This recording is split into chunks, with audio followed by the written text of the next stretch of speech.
কোরআনুল কারীমের সঙ্গে যারা বেয়াদবি করেছে তাদেরকে এই দুনিয়া থেকে নিশ্চিহ্ন করে দিয়েছেন। ফেরাউন, যেই ফেরাউন সে নিজেই খোদা দাবি করেছিল, সে নিজেই খোদা দাবি করেছিল, আনা রব্বুকুমুল আলা, আমি তো বড় খোদা, আমি তো বড় রব। সেই ফেরাউনকে পানির মধ্যে চুবড়ায়া চুবড়ায়া চুবড়ায়া অপদস্থ অপমানিত করে এই পৃথিবী থেকে উৎখাত করে চির জাহান্নামের মধ্যে পাঠিয়ে দিয়েছেন। কথা বলেন ঠিক কিনা? আবু জাহেল আল্লাহ পাক রব্বুল আলামিনের সঙ্গে বেয়াদবি করার কারণে সেই আবু জাহেলকে অপদস্থ অপমানিত করে এই পৃথিবী থেকে উৎখাত করে জাহান্নামের মধ্যে পাঠিয়ে দিয়েছেন।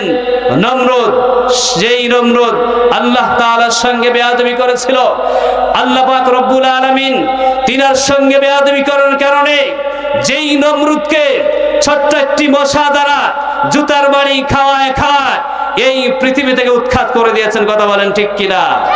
আজও যারা আল্লাহর এই কোরআনের সঙ্গে বেয়াদবি করবে, আল্লাহর কোরআনকে নিশ্চিহ্ন করার জন্য যারাই ষড়যন্ত্র করবে, আল্লাহর কসম করে বলতেছি, আল্লাহর কোরআনের আয়াত তো নিশ্চিহ্ন হবে না, বরং কি হবে, যারাই নিশ্চিহ্ন করার জন্য ষড়যন্ত্র করবে তাদেরকে আল্লাহ রাব্বুল আলামিন নিশ্চিহ্ন করে দেবেন। কথা বলেন ঠিক কিনা?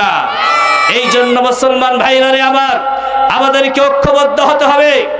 আমরা সারা পৃথিবীর মুসলমান যদি ঐক্যবদ্ধ হতে পারি, সারা পৃথিবীর মধ্যে যত ইহুদি খ্রিস্টান রয়েছে, যত নাস্তিক মুরতাদ বেঈমান রয়েছে, তারা যতই প্ল্যান করুক আল্লাহর কোরআনকে নিশ্চিহ্ন করার জন্য, মুসলমানদেরকে শেষ করে দেওয়ার জন্য, মুসলমানদেরকে শেষ করতে পারবে না।